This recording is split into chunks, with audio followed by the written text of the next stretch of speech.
अब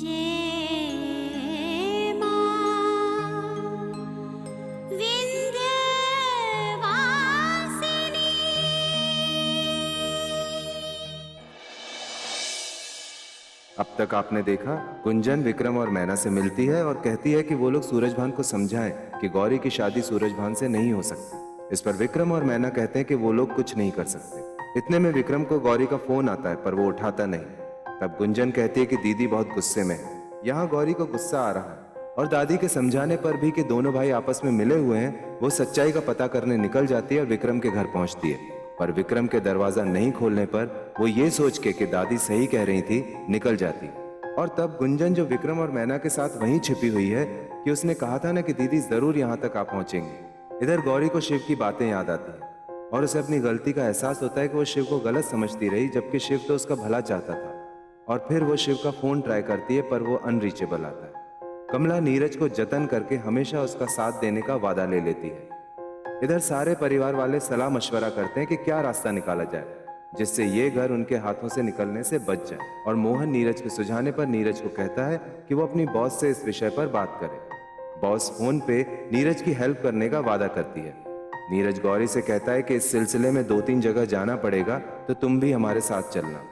कमला नीरज से अकेले में कहती है कि वो अपने बॉस की हेल्प क्यों ले रहा है, तो नीरज उसे झिड़क देता है। अब आगे हम कल से कह रहे हैं कि हमने किसी कागजात पर हस्ताक्षर नहीं किए हैं। ये जरूर उस सूरजभान की ही चाल होगी।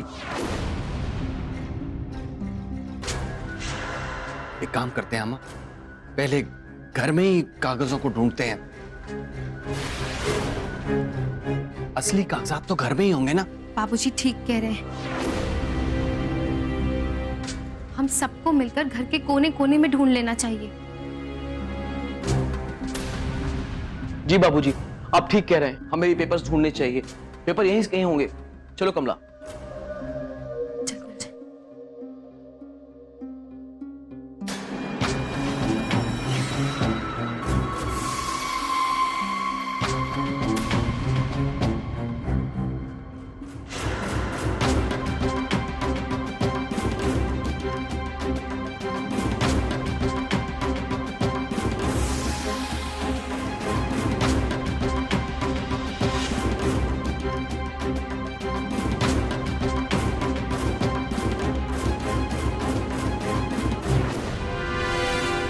दीदी,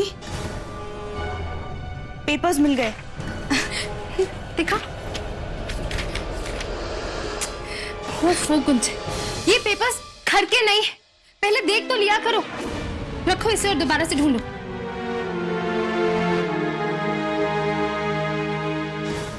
वो पता नहीं कहाँ है पेपर्स।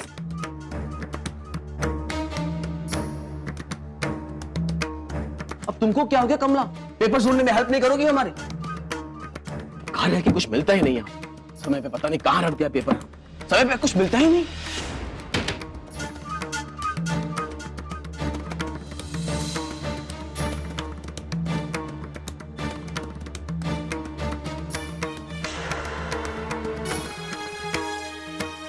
बबलू जी इतनी जून में मेहनत करवा रहे हो उनसे, अरे घर में पेपर्स होंगे तब ना मिलेंगे।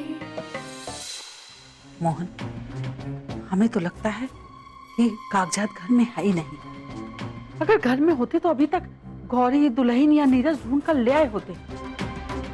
हमें नहीं लगता है कि कागजात घर में हैं। अम्मा, अगर कागजात घर पर नहीं है तो कहां पर है? क्या उनके पैर हैं जो अपने आप घर से बाहर चले गए? आप अपने अनुमान को रहने दीजिए, ढूंढने दीजिए उन्हें। ठीक है, पता नहीं किसकी नजर लग गई हमारी गौरी को। शादी टूटी तो टूटी, उस इतना बड़ा धोखा। एक अधेड़ उम्र का आदमी चलाया हमारी गौरी से शादी करने के लिए।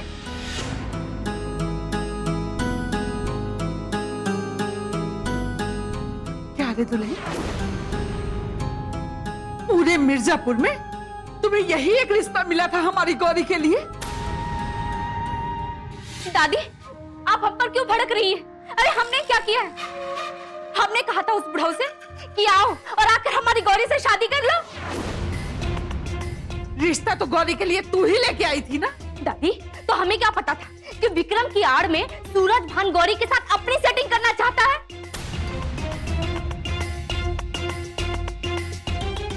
आपको लगता है कि हमने ये सब कुछ जानबूझकर किया है?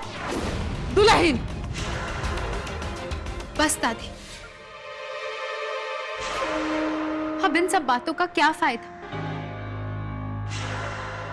जो हुआ उसे भूल जाइए और अभी जो समस्या है उसके बारे में सोचिए। हाँ दादी, आप ना बेमतलब में हम पर इल्जाम मत लगाओ। हमने विक्रम के साथ ही गौरी की शादी तय की थी। तू नहीं समझेगी दुल्हन कि पोती का दुख क्या होता है। जब हमारी उम्र में आएगी ना तब तुझे पता चलेगा। बस दादी बस, जो हुआ उसमें विंध्यवासिनी माँ की मर्जी थी। अब इन सब बातों में लड़ने का क्या फायदा? हमें चुप ना करा गौरी बिटिया, तेरी दादी हूँ, तुमसे ज्यादा दुनिया देखी है हमने। एक बार जो रिश्ता टूट जाएगा तो बहुत मुश्किल से अच्छे लड़के मिलते हैं।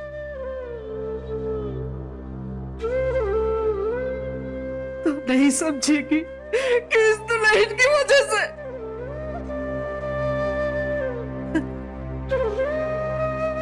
अम्मा, आप शांत हो जाइए।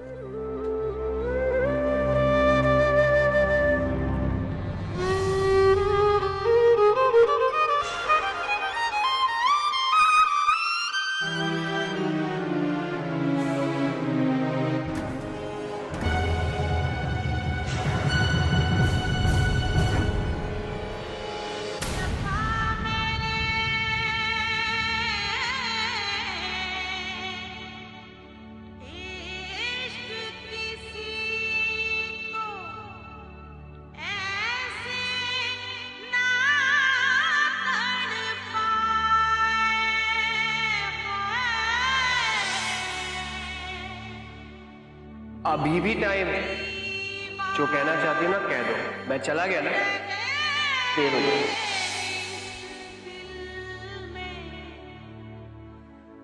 जिस लड़की से मैं इतना प्यार करता हूं वो मेरी आंखों के सामने किसी और की होने जाती है।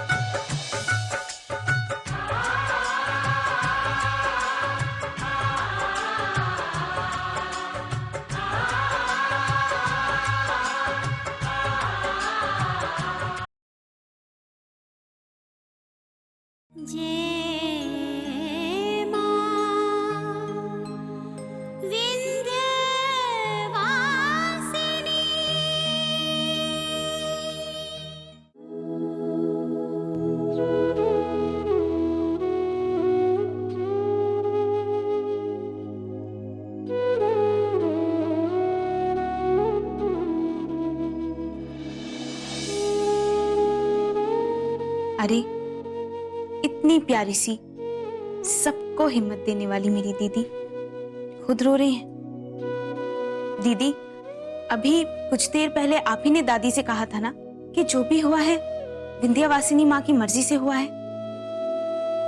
चलिए अब आप जल्दी से रोना बंद करिए और ये समझ लीजिए कि विक्रम आपकी किस्मत में थे ही नहीं। हो सकता है भगवान ने उनकी शादी किसी और के साथ लिखी हो। दीदी आप चुप हो जाइए। नहीं गुंजन, हमें दुख इस बात का नहीं है कि हमारी शादी टूट गई, बल्कि हमें दुख इस बात का है कि हमारी वजह से पूरे परिवार को इस घर से बेघर होना पड़ सकता है। बाबूजी का बनाया हुआ ये घर उनके हाथों से छिन सकता है। हमें कुछ समझ में नहीं आ रहा कुंजन कि हम क्या करें, कैसे हल निकालें इन मुश्किल घड़ी का। ऊपर से दादी और भाभी को आपस में लड़ता हुआ देखकर हमारी मुश्किल और बढ़ गई है।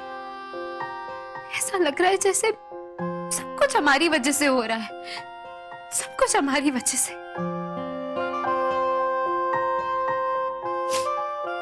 याद आया वो पेपर्स लेकर जाना है।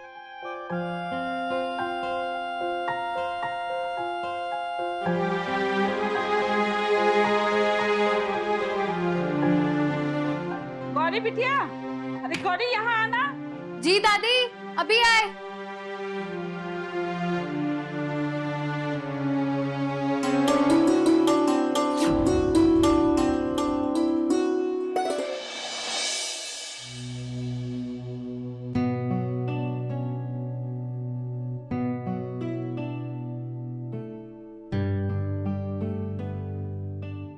गौरी बिटिया, जी दादी। तुम रो रही थी क्या? नहीं तो वो दरअसल दादी शायद आंख में कुछ कचरा चला गया होगा, बस इसलिए आंख लाल है। दादी आप एक काम करिए, आप हमें प्लास्टिक कवर दे दीजिए, ये पेपर्स उसमें डालने हैं और देरी भी हो रही है, निकलना है। अच्छा, मैं लाती हूँ।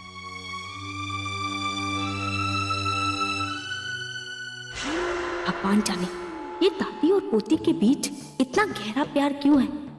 जब देखो तब एक दूसरे का दर्द बांटने में लगी रहती हैं। बाबूजी, आप परेशान मत होइए, हमें पूरा यकीन है मोनिका मैडम कोई ना कोई रास्ता जरूर निकालेंगी। हाँ बेटा। अब गौरी, हम तैयार हैं, चलें? लेकिन भैया वो पेपर्स दादी कवर लेने गई है। गौरी, लेट हो रहा है। ठीक है भैया, चलिए। चलो। बाबूजी, आप देखिएगा, हम अच्छी खबर लेकर वापस आएंगे। अच्छी बात है।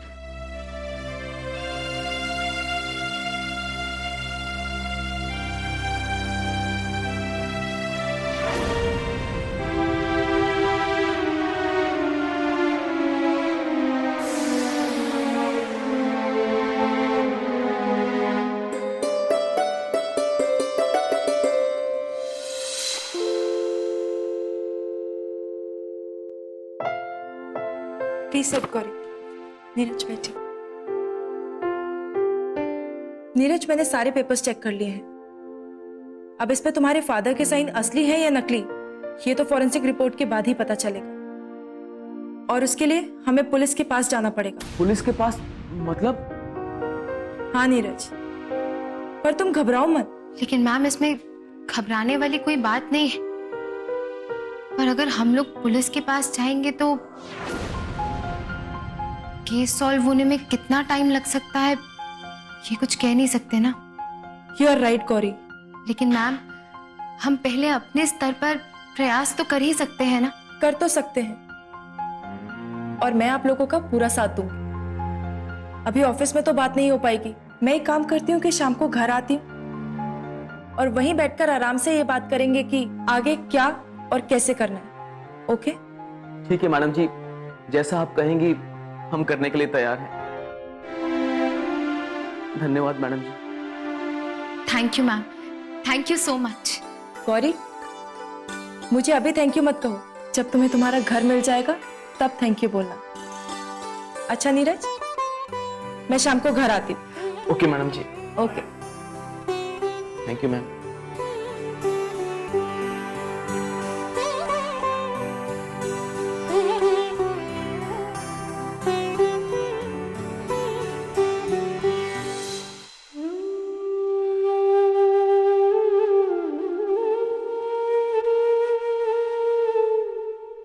दादी खाना खा लीजिए। हटा दे मेरे सामने से खाना।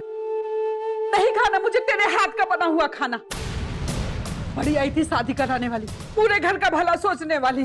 करा ली ना शादी, हो गई तेरे दिल को तसल्ली? दादी, आप हमें क्यों ताना मार रही हैं? अरे इतनी मुश्किल से गौरी के लिए लड़का ढूंढे, इतनी बार बात को संभाला, वो कुछ नहीं। अब गौरी की किस्मत में शादी है ही नहीं, तो इसमें हम क्या कर सकते हैं? अगर किस्मत में शादी होती तो अब तक हो जाती। दुल्हन, दादी,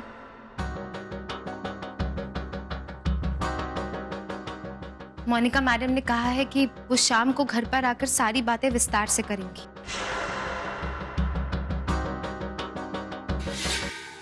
गौरी, अब तुम ही समझाओ दादी को। हम तो समझा समझा के थक गए। अरे इनके खाना ना खाने से क्या तुम्हारी शादी हो जाएगी? दादी, भूल जाइए ना ये सब। आपके खाना खाने या ना खाने से हमारी किस्मत तो नहीं बदल जाएगी। और आज ये पोती और दादी मिल के खाना खाएंगी। वैसे भी हमें ना बहुत जोर से भूख लगी है। नहीं खाना मुझे कोई खाना वाना, मुझे कोई भूख भूख नहीं लगी है।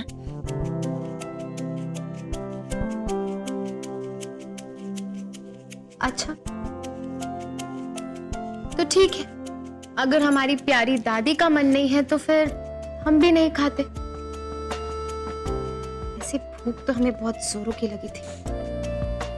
बहुत बदमाश है तू। तुझे मालूम है ना कि दादी तेरी बात मान जाएगी।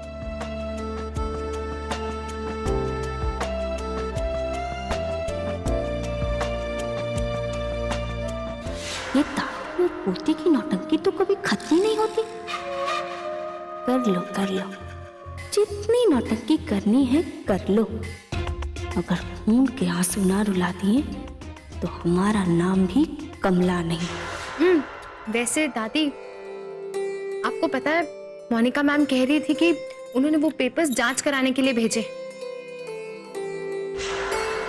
उसके बाद पता चल जाएगा कि वो हस्ताक्षर किसने किए और किसके हैं वो हस्ताक्षर। दादी, आप तो कुछ खा ही नहीं रही, खाइए ना।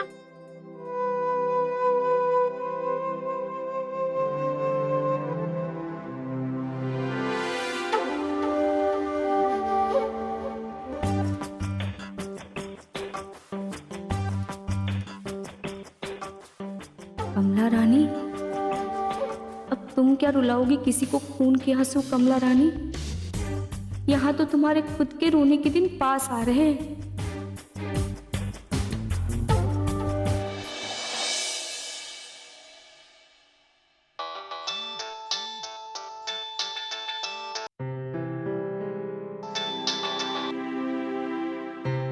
हाँ कमला, क्या हुआ?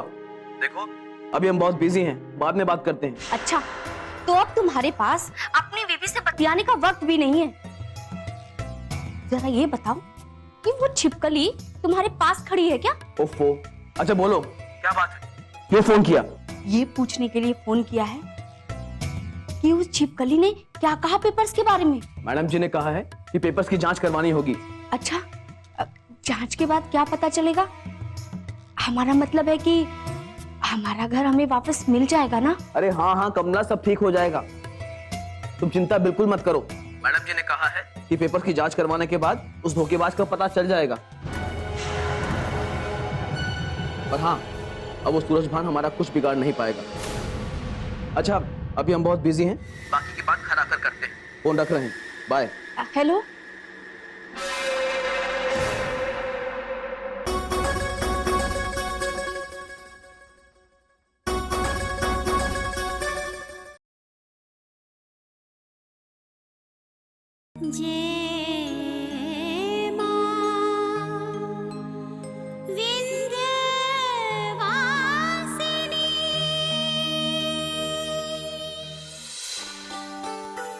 आइए मैडम जी, आइए। दादी, आइए मैडम जी, आइए। आइए मैडम जी। दादी, ये हमारी मैडम जी हैं, मोनिका मैडम। नमस्ते। नमस्ते। अब बाबूजी जल्दी आइए, मैडम जी आई हैं। नमस्ते अंकल। आओ बेटा, बेटा खुश रहो, खुश रहो।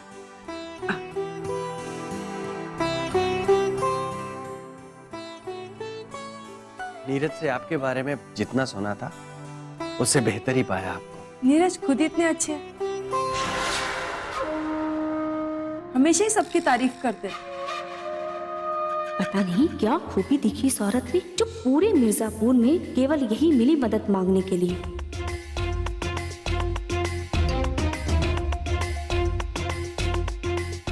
मैडम जी, ये हमारी धर्म पत्नी है कमला जी। आप इनसे तो मिले होंगे पहले ऑफिस में। नमस्ते। नमस्ते। नीरज, बातें तो होती रहेंगी, क्यों ना हम सीधा मुद्दे की बात करें। बिल्कुल बिल्कुल मैडम जी।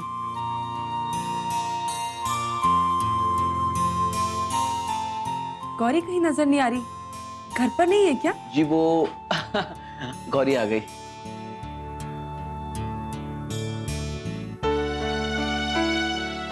लीजिए। Thank you.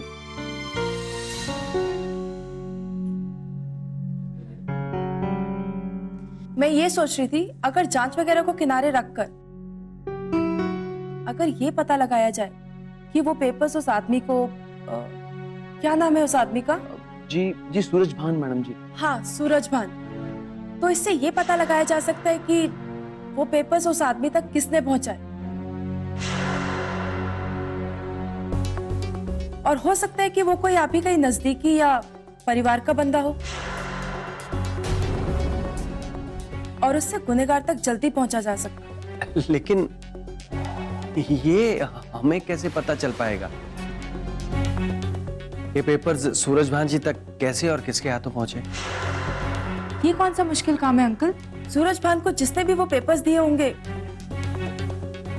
वो जरूर कोई आपका जान पहचान वाला या नजदीकी होगा।